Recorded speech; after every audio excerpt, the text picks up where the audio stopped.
Nahuli ka mang pagnanakaw sa dalawang imported na aso mula sa grahe ng isang bahay sa Quezon City. Ang isa sa mga aso, inihagis pa ng sospek. Tinutukan yan ni Lia Manyalak del Castillo.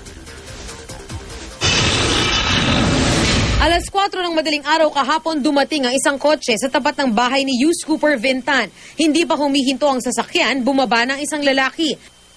Nagpabalik-balik pa muna siya sa kotse. At ilang sandali pa, inakyat na nito ang gate. Kahit hindi gaanong nahagip ng CCTV, kitang tila may hinahatak ang lalaki.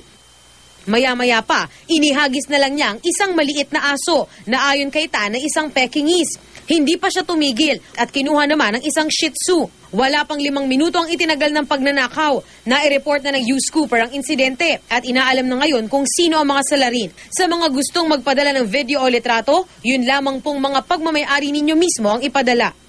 Lia Manyalak del Castillo, Nakatutok, 24 Oras.